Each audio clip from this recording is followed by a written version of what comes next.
Thank you very much, Anthony. Hello, everyone. Good morning. It's great to see so many familiar faces in the crowd today.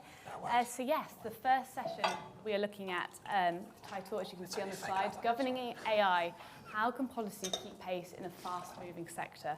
And it is my pleasure today to chair this session on what is, I believe, the headline tech debate of the moment. And over the course of the next hour or so, we'll be covering a number of different issues. We'll be looking at exploring the current state of AI policy debate here in the UK. So obviously, as Anthony mentioned in his speech, the recent sort of emergence and acceleration of generative AI, the recent publication of the UK's AI white paper, the subsequent impact of AI on our economy and society, both now and in the future, and then finally looking at the likely path ahead for regulation in this space. So I have a brilliant lineup with me this morning, a slightly different cast to the ones you may have seen in the agenda. But if I just go through in turn, maybe to introduce them, and then we'll start straight into the conversation. So first of all, I have Longworth, who is the head of government affairs for EMEA at NVIDIA. I then have Bojana, Bellamy, who's the president for the Centre of Information Policy Leadership. Henry Parker, who's head of government affairs at Logically, and Felicity Burch, executive director for the Centre of Data Ethics and Innovation, which you will often hear shortened to CDEI. So thank you very much for joining me all this morning. I have a number of questions that I would like to ask the panel, but we'd like to make this session as interactive as possible. So if you do have any questions, I will, during the second half of this session, be looking for questions from the audience as well. So please get those questions ready to go.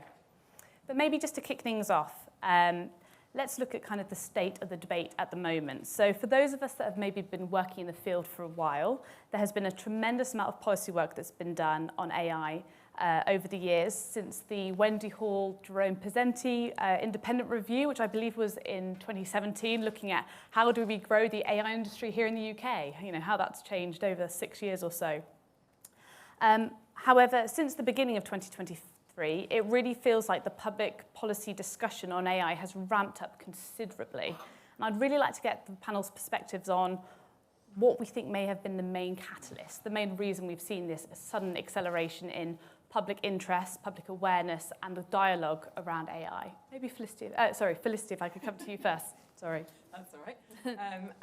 And yeah, I mean, I think you're really right that the conversation around tech has ramped up, and probably since that moment around the Tech UK's Digital Ethics Conference when ChatGPT was launched. And I think one of the things I'd really reflect on is it's suddenly a lot easier to explain to my friends and family what I do. Yes, indeed. And I think it's because the tech has just become a lot more tangible. So, the use of big data, AI, machine learning, it's been part of our day-to-day lives for a long time, but it's often been in the background and sort of driving the efficiency of apps that we engage with, maybe writing our emails a bit quicker, or it's being sort of used in research, and we don't necessarily see it, even if it is impacting us. But I think the truth is that generative AI tools in particular are so easy to interact with, they're so easy to understand. And at the same time, we also sort of see the media engaging with these tools and sort of raising what some of the risks and indeed the opportunities with them might be. And I just think it's really made it a lot easier for people to sort of grasp the impact that they might have on their lives. Thank you. B. Yeah, I think this is a really good example of one of those 10-year overnight success stories. And in some ways, that's fantastic. Probably a lot of people in the room will agree that, as Felicity said, sometimes it's suddenly much easier to explain what you do. People are a lot more interested in what you do. At the same time, that intention has a negative aspect as well. And it's brought a lot of hype, I think, in the popular imagination, despite, as Felicity said, ChatGPT's being many people's first sort of real opportunity to engage with AI when they know that's what they're doing, and they're doing it consciously. Still, the popular imagination tends to be dominated by science fiction, cliches, and killer robots. So that increased attention and that acceleration of attention is very much a double-edged sword. We all remember March being quite an exciting month in terms of UK policy announcements, including the AI white paper, And I think that a lot of people, certainly within Tech UK, who I've spoken to, agree that it was a really welcome approach, that the UK was taking a very balanced sort of middle ground between perhaps the EU, for example, and the US, that it was thoughtful, it was differentiating the UK by creating quite a flexible environment based on the recommendations of the balance review to enable new technology to sort of settle somewhat in the real world, find out how well existing policy is working, where are the gaps, and then, if necessary, regulate. It feels like at this moment, with that accelerated attention, with that hype, there's a risk of that sort of pretty balanced, measured policy making being overtaken by politics and the need to be seen to be doing something. And that feels like it would perhaps be something of a step backwards. Not in any way to belittle any of the very real challenges that we do need to find a way to manage, and as we heard in the introduction, walking that middle ground between enabling innovation while at the same time managing the risks is going to be incredibly important, especially if we want all of those wonderful startups and SMEs that the Secretary of State mentioned to flourish. If we don't want to overburden them with compliance and freeze them out to a point where only the largest companies can afford to comply, then it's incredibly important to get that balance right. Absolutely. And I think during the sort of latter end of this conversation, it'd be great to unpack a bit around the AI white paper, the panel's thoughts, and how we take this forward to make sure it's a truly, brilliant policy that can be implemented effectively. Maybe, Bojana, if I could come on to you. We've been saying that we've been working in this space for a while now, trying to create effective AI policy. If, as a community, we were to kind of hold up a mirror to ourselves, I guess, and sort of really determine, do you think we've made significant progress against addressing some of the biggest challenges that we're facing in this area? Look, I think we have made lots of progress. And in fact, I loved your first question because it kind of reminded us about the Wendy Hall Pisenti report. And it is kind of 6 years later. And I will tell you, I was looking back, going down the memory lane, and I work a lot with regulators and policymakers globally, but I work with companies. And I've seen two things, and this is where progress has happened. Companies have been actually not just, and we've heard this from Anthony, not just setting up robust data ethics and AI ethics principles, but they've been operationalizing some of these principles in practices. So we've seen at companies' agenda, the question of AI ethics and responsible use of data, responsible development of the technology has grown in importance. It's becoming a board-level issue.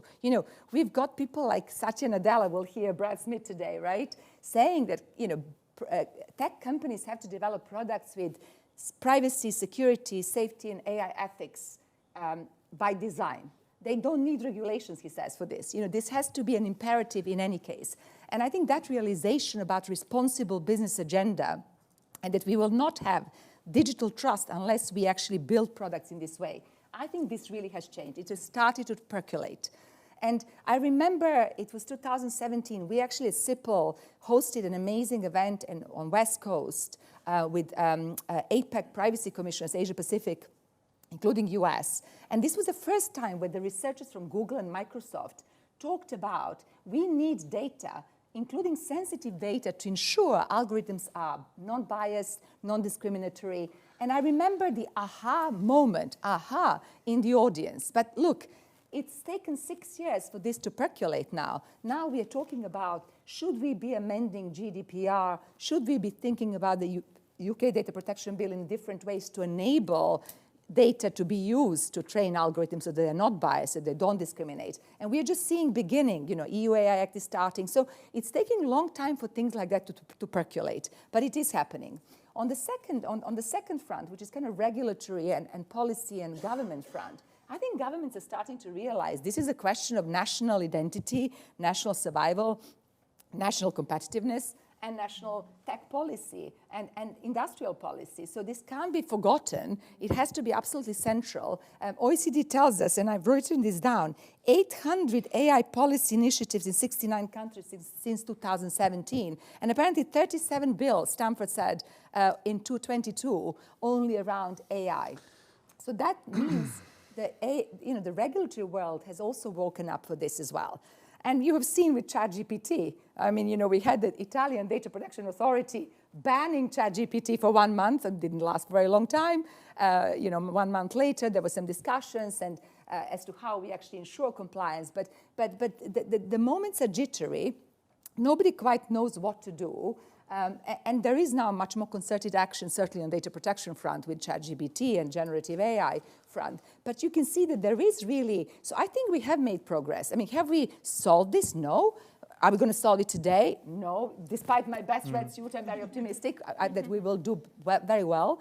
But we have to work together. And I think there is a momentum gathering now from G7 to company boardrooms, to responsible AI development, to government policy, not to mention academia, not to mention research, that we really need to work together and create the best environment. And I really do welcome Tech UK plan and report, because you are really calling right things. What I really particularly like is that this is not a political issue. This is a bipartisan issue. This is not doesn't go by party lines. I mean, US tends to regulate very much by party lines tech policy, and that's absolutely not the way we need to do that, to do this here. So looking forward to discussion, but I think we have made progress. Absolutely, thank you, Bojana. And yeah, that was definitely a key sort of intention set out as we were to write the tech plan to make sure that it was party neutral for exactly that reason.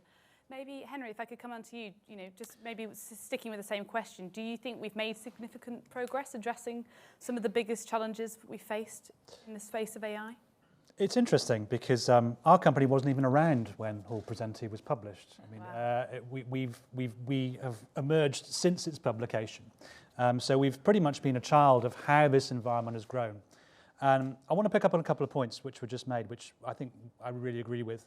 The first one has been something that we've really taken to heart, which is the safety by design responsibility. The responsibility to design our AI and what we do in an ethical way, but also take responsibility for how it's used. And I should explain a little bit about what we do so you can understand how important that is and why we've had to really put it at the center of how we've developed.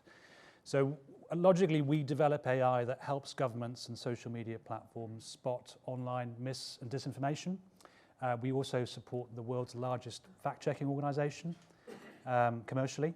So that's a really tricky and difficult area to be operating an AI system in. It's the classical high-risk area.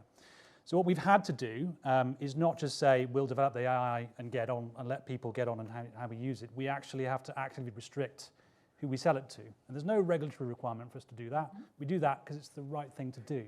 And we have had governments from places that, if this technology got into the wrong hands, come to us and say, can we use it? And we've had to say no. And I think that is a sign of a maturity of technology companies starting to realize that they can't just invent something that does really great things. They have to use it in the right way. And that is happening as a result of a general maturity on the part of the sector. I mean, I think broadly things have moved on since 2017 in a number of ways, which has prompted the policy debate to go in the direction that it needs to go.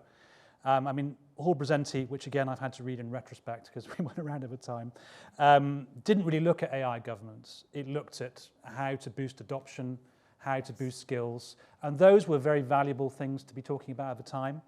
It consciously, I don't think, really wanted to look at AI governance because it felt quite rightly that we needed to get the industry growing and we needed to get the right people in the industry to get it moving. But I think the time has now come where we do need to look at what appropriate governance is.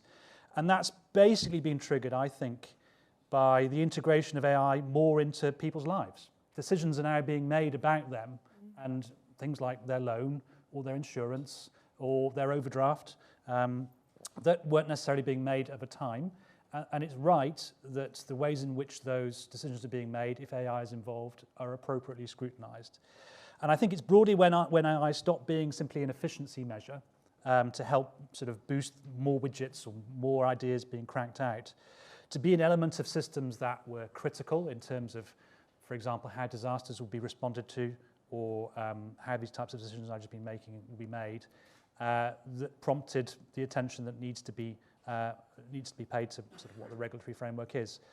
But I think we are now, and I'm sure we'll come on to this at a juncture, as to how you find the right balance, and a colleague from NVIDIA spoke about this, between supporting the type of innovation and encouraging the kind of responsible behavior by companies to develop this in the right way, but also regulating in a way that doesn't mean that innovation by companies our size simply is squashed.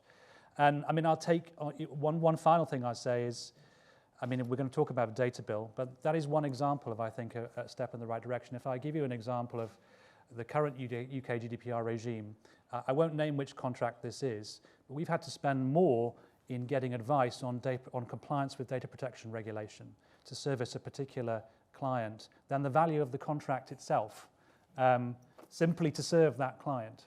So it's right now that we don't just regulate our AI, we move in a direction where we can regulate its dependencies in a way that's proportionate so that companies like ours can grow, and we can go from Series A plus, which I gather is a thing now, and hopefully to Series B.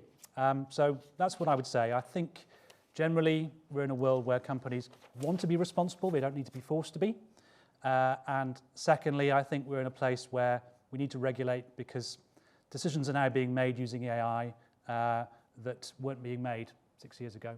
And it's right that the mirror is held up to ourselves about how that's being done. Thank you, Henry. And maybe just to come on to, and that I think leads quite nicely into the next question I have, which is actually also the topic heading for this panel, which is really looking at how can policy keep pace in a fast-moving sector. Maybe, Felicity, if I could come on to you. Do you think that the pace at which the AI technology is evolving presents a challenge for policymakers, and how are you dealing with that in the CDI? Yeah, and it's such a good question, but I think the previous answers have really pointed to this. The tech is moving quickly, but the policy has been too, and it's also been sort of building and developing over the last several years. Not the only organisation that didn't exist in 2017. CDI didn't either. Exactly.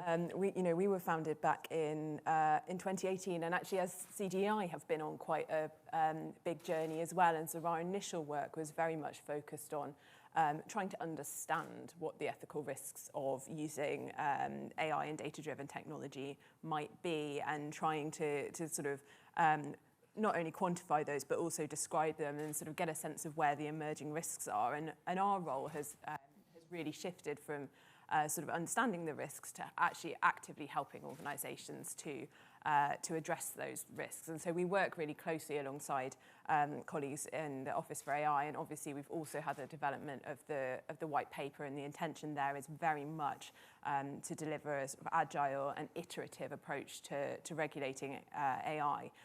But the work that sort of CDI is doing alongside that, in particular to promote AI assurance, so tools like standards, accreditation, and I think that those can be really helpful for businesses alongside regulation, to demonstrate that actually your products and services do work the way you expect them to work. Because I still think that's a problem.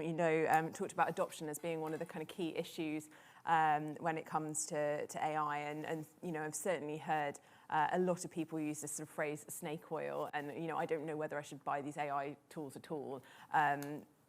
Through to actually verifying whether they work ethically or not. And I guess a little bit of a sneak peek ahead to tomorrow, but we're launching with Tech UK, and indeed many of you as well, our AI assurance hub, a portfolio of techniques.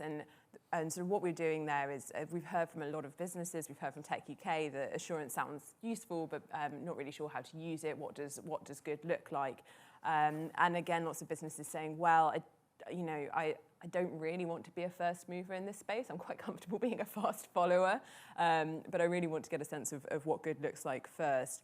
So what we've done is collated lots of examples of how businesses are using assurance and accreditation tools, and we'll be able to say and sort of share more about that tomorrow. But I think just a real example of how we are moving from sort of thinking and understanding what the big picture looks like to actively rolling up our sleeves, working with the industry, and trying to address this. And I think that sort of final point is absolutely critical here. This sort of dialogue between government and industry really matters. From our end at CDI, we can best serve you and best help sort of promote a safe industry that is growing if we understand what the sort of emerging issues are and also the challenges that industry is facing, and of course working really closely with our teams, with our colleagues who are developing the regulation as well. Excellent. Yes, and shameless plug for tomorrow's event on AI assurance at TKK office. Tomorrow afternoon, if you'd like to come along, then please do follow up with me at the coffee break after this session. I now need to make sure we make some time in this discussion to talk about, it feels like, at the moment at least, you can't turn on any news channel, you can't turn on the radio, the TV, anything without there being a story around AI. And it tends to have very negative connotations associated with it. So I was wondering if we could just maybe take a moment to address some of those quite significant sort of news stories, maybe head on. Maybe starting with the impact that we think AI is going to have on employment and, say, the world of work. So wouldn't it be, if you have any thoughts on that? Yeah, it's a really interesting one, and we can't get away from the fact that specifically here in the UK, we have a productivity problem. Yes. We're not going to solve it with demographics, and technology does offer an opportunity to start addressing some of these challenges, particularly with AI. And not just in terms of those kind of incremental efficiency gains, but to take a sort of a big picture optimistic view, things like the democratization of programming, that our natural language can potentially become a computer programming language, and make those kinds of techniques, that kind of technology, available to a much broader swathe of people, of citizens, and also companies who perhaps haven't been able to benefit from that in the past. Obviously, there is a lot of concern about the impact of AI on jobs, and there have been many studies which have estimated the percentage of day-to-day jobs that can be automated in the foreseeable future, and even the number of jobs that may become completely obsolete. Again, to pull the lens back, historically what we see is that technology tends to create jobs rather than destroy them. I love this statistic that I think was in The Economist a couple of weeks ago, that 60% of US jobs today did not exist in 1940, which to me is kind of mind-blowing. Yes. But we also have to acknowledge that that's cold comfort to people who maybe today are anxious about their job security, and that may well be groups of people, to use a very broad term, white-collar workers who haven't necessarily been threatened by automation in the past. So I think that it's going to be really important going forwards for that short and medium term to relieve some of that anxiety, to have a concerted effort around education.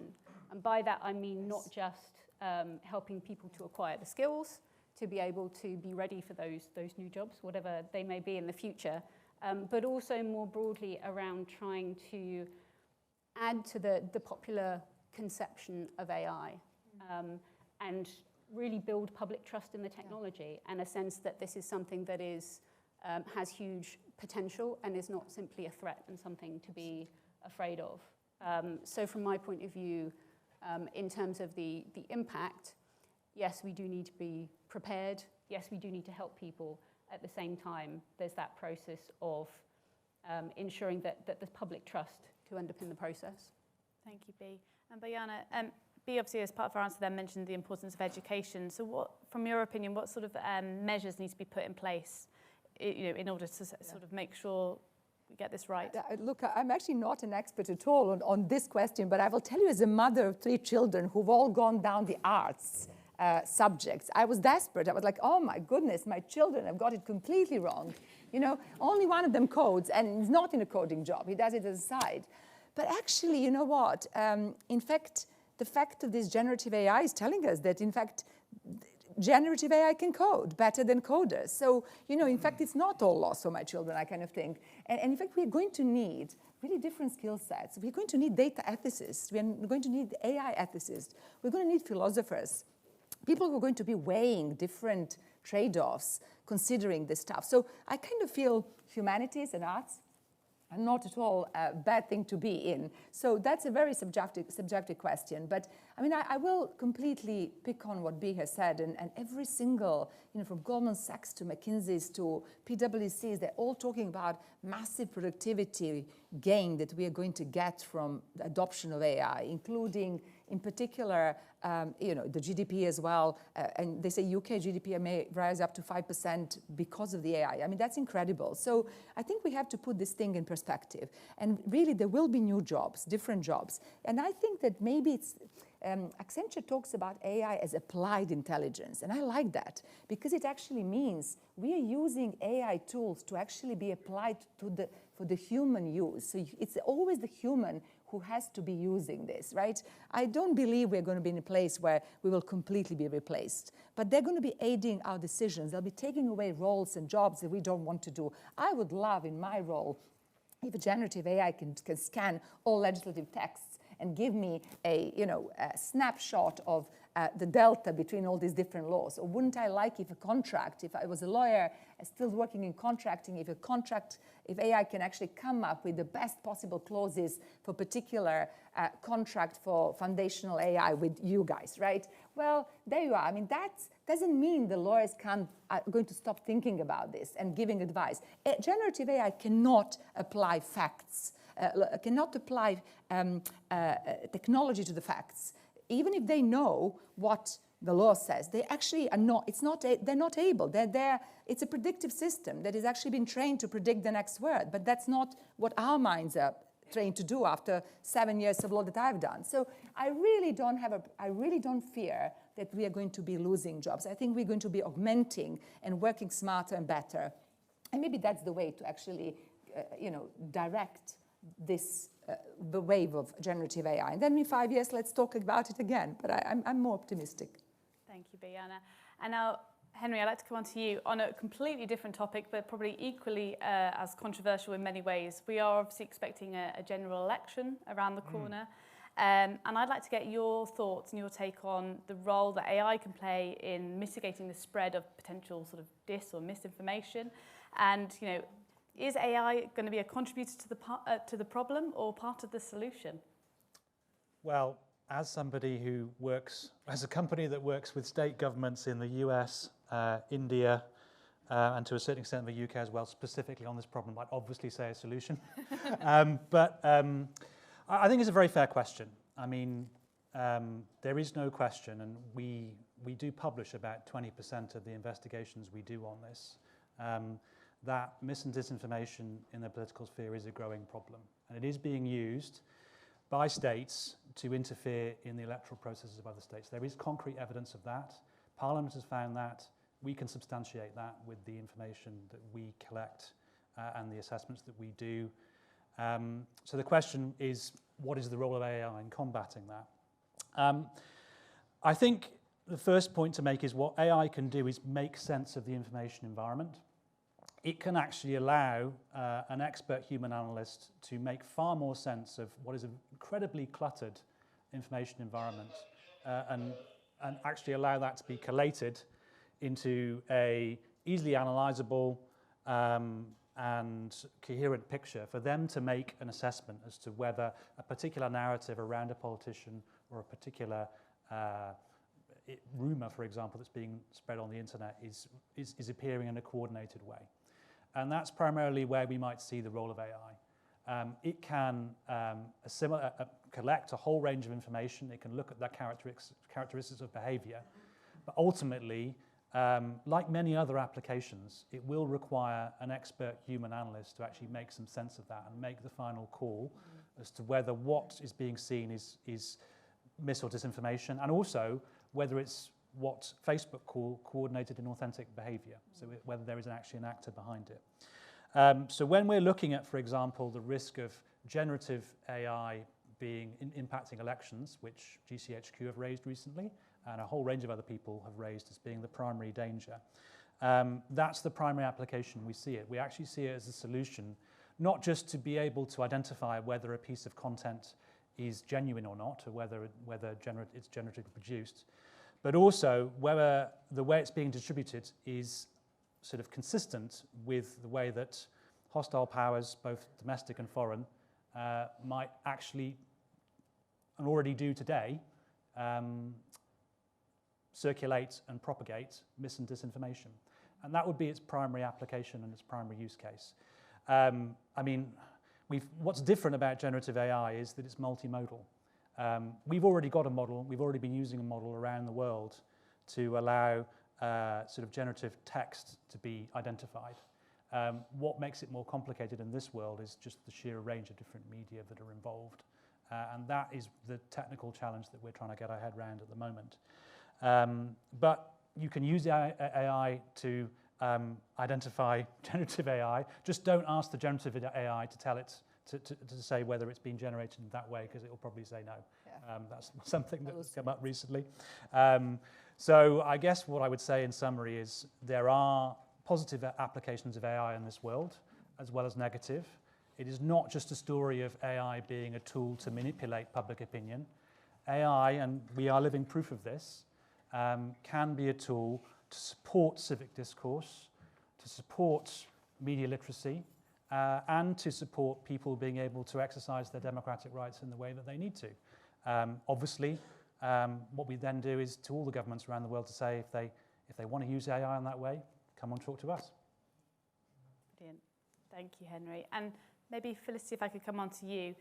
Already in this panel, we've only been going sort of half an hour or so. It shows a broad range of issues that are already coming up, all with different risk profiles, some of which are short-term, medium-term, long-term. How do you think we can have, or how do you believe we can go about having a sensible conversation around some of these long-term, slightly more existential questions related to AI without sort of installing fear amongst the general public? I mean, that is an excellent question, and it's a really tricky question to answer as well. But I think leaning on some of the research that CDI has done about public attitudes, there are a few things that really matter to the general public when it comes to building trust in AI systems. And the first of those, and I think it's a really important one for both government and industry, is demonstrating that you are using AI for reasons that actually benefit the individual or society. So it turns out we trust it a lot more, and we're a lot happier with AI and data-driven tech being used when we can see a positive purpose for it. And I think that this was particularly evident during COVID, and people felt much happier about technology being used, for example, when it was to benefit society, and they could see that that it would help tackle this big problem that we were dealing with on a day-to-day basis. But people tend to feel more comfortable sharing their data if it is for better health outcomes for society, or they can see a really sort of strong personal gain, and less trusting, unfortunately, and this is tricky for industry, less trusting when they think it's just about profit or sort of turning a quick buck. They do want to know that there is something that is going to benefit them there. Then I also think the data shows that it comes down to the sort of data that we're asking people to share.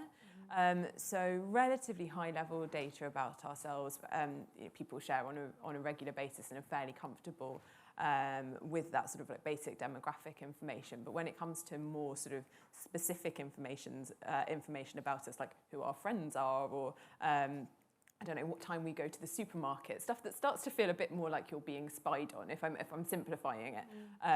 People will feel less comfortable sort of sharing that data. So I think you've got to ask, if we are using people's data and feeding it into these AI systems, why are we collecting this data specifically? Is it the kind of data people would expect to be collected about us?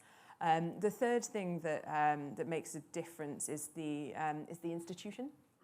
There, the public sector is generally more trusted than the private sector, but that varies quite a lot as well. So there are bits of the public sector, again, the NHS, which are very, very highly trusted, and other bits which are less so, and that varies by demographic groups as well.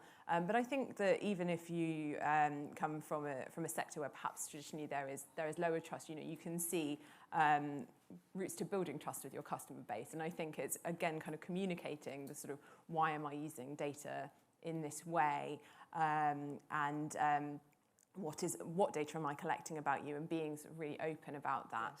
Yes. And then to plug a bit more CDEI work, obviously we're trying to help organisations to do this and to build this trust. And one of the one of the pieces of CDI work that I think is particularly helpful in this space, it is targeted at the moment at the public sector, but is relevant for private sector organisations, is our algorithmic transparency recording standard. Brilliant name, but really, really important tool. And the purpose of this tool is that one of the things that we found was really helpful in building trust was organisations being transparent about how they're using AI and data-driven tools, in particular when it comes to tools that are making decisions that might affect their lives. But then the question is, well, you know, it's all very well and good to say I should be transparent, but how am I transparent? So we developed this tool in consultation with the general public and in quite an iterative approach with the general public to understand what meaningful transparency looks like, which is not sharing all of the information, but the relevant information. And then working with users in the public sector who will have to sort of publish this information. And we're continuing to iterate and improve this tool. And as I say, it is initially aimed at the public sector, but you can Google it, find it on gov.uk, sort of the way it is being used in the public sector at the moment. But I think for people in the private sector who are looking to be more transparent, it's quite a useful starting point as well. And we'll be really interested actually to get private sector feedback on sort of what does and doesn't feel useful about this tool. But essentially, I think, you know, really thinking about why you're using the data, what you're using it for, what you're trying to achieve with AI, and then communicating with your customers as openly as you can, and of course making sure you're complying with the law are all really important ways to sort of move from this public sort of concern about AI to demonstrating that we are using it in a safe way that is going to make people's lives better. Brilliant. Thank you, Felicity. Bojana, I know you wanted to come in. Yes, no, I actually think, Felicity makes a really great point here. And I'd like to jump on a little bit because, look, I've been working in this privacy field for very many years, and we've had problem with transparency around data protection for years, right? We think consents and notices help people, but in fact they don't. Nobody reads anything, nobody understands anything. The ad ecosystem is unexplainable, and now we've got AI. So we have this compounded problem, really. And I think we need to do something more better and more general than just requiring companies to comply with Article 13, 14 of GDPR with like, here are 20 things you have to tell people. Well, by the time you say 20 things, people understand nothing and they want to get on with their lives. So I applaud for your work on algorithmic transparency, but also meaningful transparency. People really want to understand what is the value, what is it in for me, what's the benefit, why would I engage, what is good about this? They also want to understand, where do I go to understand the problem? You know, do I have, and this is really important in AI decision making, you know, that redress, that contesting the decision potentially. And I know it's going to be difficult, but I think that's what we have to think about when we're thinking about ethical and trusted design of AI systems. So that's what people really want to do. Maybe understanding that I'm interacting with the chatbot, with AI, right? So I'm not actually speaking to a human, I'm speaking, that's actually important to say as well. And then remembering that, and this comes to our conversational regulation, that transparency has to be also fluid and flexible. The more people understand and know, the more they're used to. We now understand why Amazon gives us recommendations and many other websites. And we don't ask that question, and we don't fear that. That's accepted, it's normal, right? I mean, my supermarket knows what I'm ordering, so frankly, why don't they just order it for me and fill in my fridge without me having to do that? Like, I get that. But then what I don't get is what needs to be explained. And obviously, health data sharing. Remember the big, debacle we had here in this country where important data sharing was stopped because there wasn't enough socialization transparency. So I think we have to think about transparency not legally, absolutely not. We have to think about it from the spirit of the rule. We have to think about it changing the narrative. Where is the good narrative about AI? Why don't we listen and hear about this all the time? Sorry, Guardian or whoever, FT, please tell us about these stories all the time, as opposed to, as you have said, be non-stop scaremongering. So the more people know, the better. And education is going to be very important in schools, by government, but also by companies. Companies need to also educate the people whose data they're using for AI, what, how, and how it works. Henry, did you want to come in there? I mean, I wanted to pick up on this point about user literacy. in particular. I mean, if you look at, again, the problem space that we're operating in, I mean, I've spoken a lot about what the benefits of technology are, but I think this applies to other use cases as well.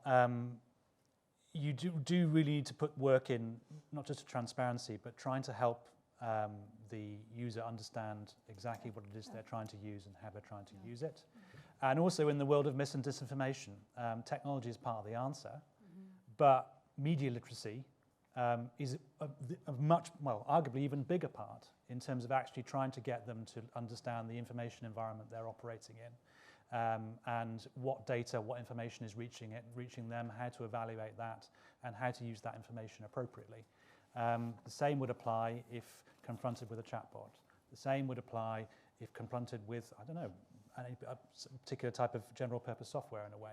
So I do think that as well as the responsibility being on companies have to actually help their users understand that, and governments have to make sure that it's a tired old mantra that as part of broader education, children are given the tools and the intellectual tools to be able to engage with the technology that they're going to be encountering and engage with the media they're going to be encountering too. So they know how to make the right decisions about how to use this technology appropriately too.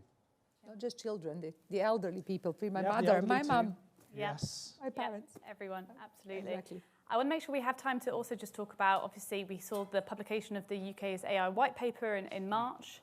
And since then, obviously, various different commentary, some negative, some positive in reaction to what was published there. I think from Tech UK's perspective, we were sort of broadly fairly positive and welcoming of the AI white paper. Maybe some unanswered questions around how it will maybe be implemented and some underlying concerns as to whether the regulators had the appropriate kind of capacity and resourcing in place to kind of fulfill their new roles and responsibilities effectively, which is also highlighted in the tech plan you'll see today.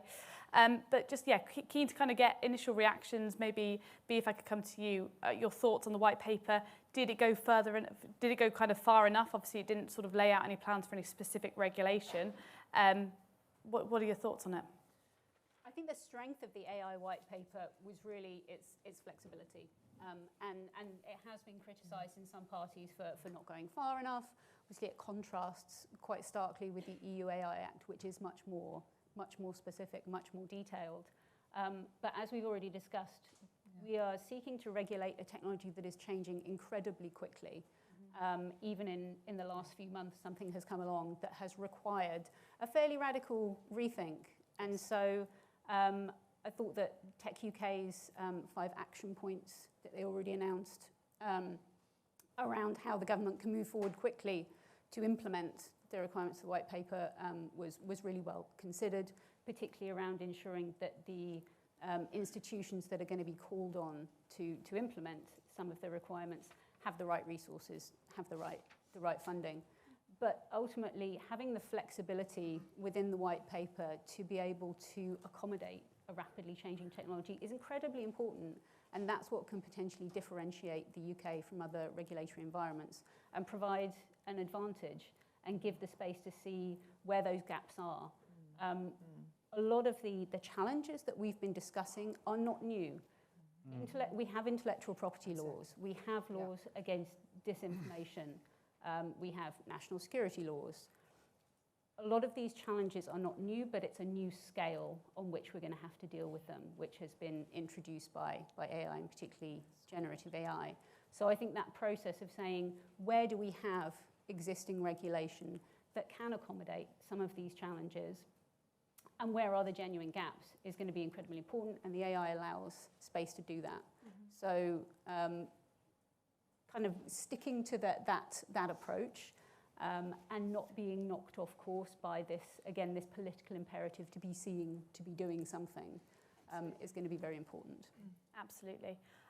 Henry, I've got one question for you coming up in a minute, but I'm also really keen to make sure we have even a smidge of time at the end for some questions. So maybe if we could start getting a couple of questions ready to go. I can see already lots of hands being raised, so maybe roving mics coming in a minute. But whilst we're just getting those ready to go, you may or may not have seen this morning in the news that Lucy Powell, who is the Labour's Shadow Digital Secretary, who is also speaking later today at 3 p.m, another plug, so do stick around for that.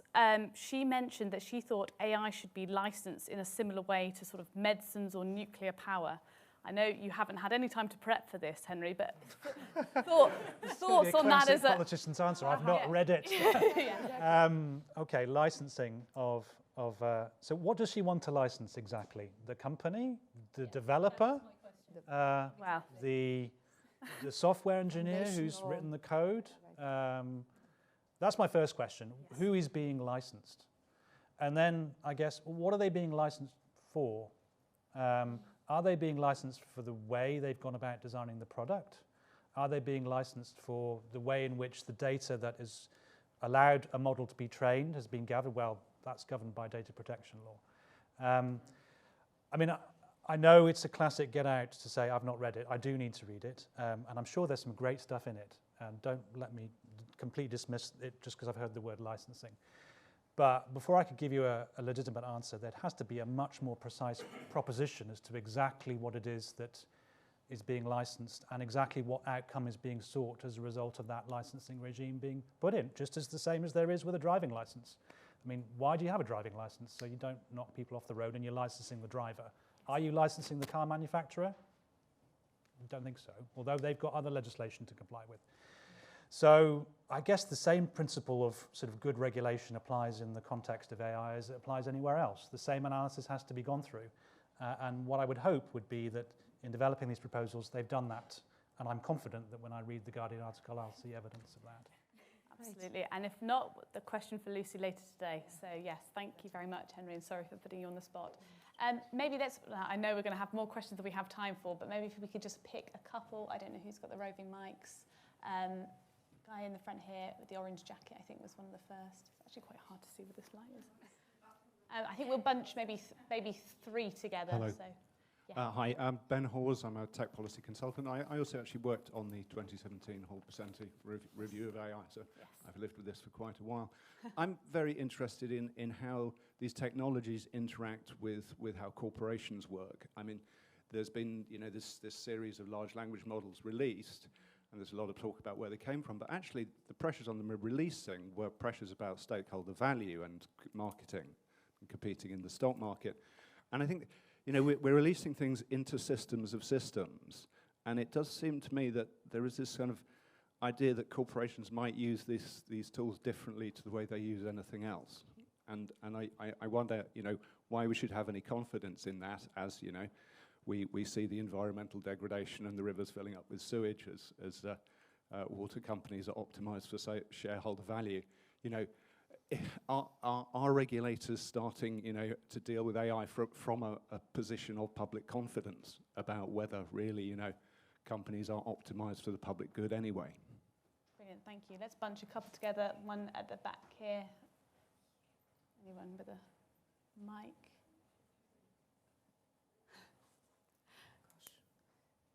I'm going to bunch sort of three together, so there's two together there. Well, let's just answer those and yeah.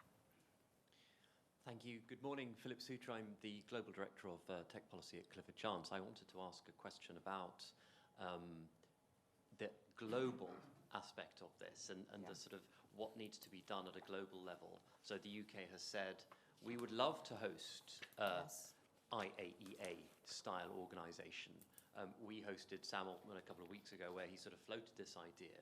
Is this a red herring? What is the place for that sort of an organisation? So the idea was that it would be regulating tools or instances of AI that are qualitatively different to what we have today, that are in a different paradigm, that are sort of approaching artificial general intelligence. And in fact, the UK White Paper was the very first policy document that had the words artificial general intelligence in it. And that, I think, was quite far-sighted. I agree with the point about flexibility. I mean, just imagine if you're sitting in Brussels and you had passed the AI Act a year ago, and then 6 months later ChatGPT came out, and you think, oh, well, we've got a Brussels-style 5-year review period, so you're sort of stuck. So flexibility is incredibly important. And also content authenticity and AI assurance. I think the UK is a leader in this space, but you've got the need for international cooperation. I guess my question is, what should international cooperation be targeting specifically? Brilliant, thank you. And I did promise the lady in front as well. So, and then I think what we'll do is just go through and I know big questions for a short amount of time. Sorry, the lady just in front there. Yeah.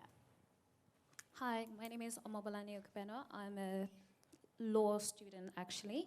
So I noticed that most of the approaches are kind of soft approaches with, for instance, to allow for flexibility and to allow for more kind of change and innovativeness. However, there are stakeholders that can be affected when there's no kind of like a hard approach when it comes to issues that can happen, especially for like users and, for instance, regular day-to-day citizens that are affected by what these big tech companies do go about. So in order to kind of like, you know, bridge the gap, would you say that there's more of a need to move away just from only policies and soft approaches and like principles to have more like actual laws and regulations that can actually hold most of the people accountable to some of these issues that we have when it comes to governing AI, especially now that AI is used, like you said, amongst many people nowadays as well.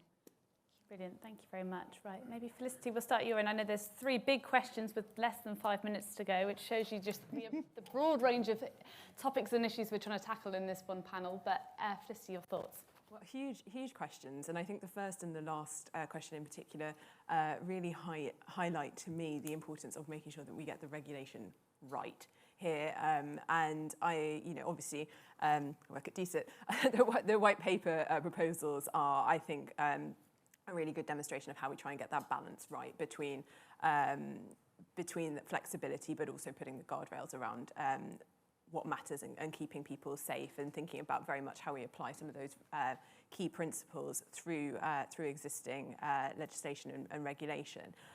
But of course, I would encourage people to respond to that. We have the consultation is still live until the 21st of June. So you know, if you do have sort of comments, questions, and thoughts, and I think it is beholden on us to continue that engagement with industry. This is going to be fast moving, and if we want to address this, and it's absolutely critical that we're working together and we're listening. And then I guess the point about international is also a huge question.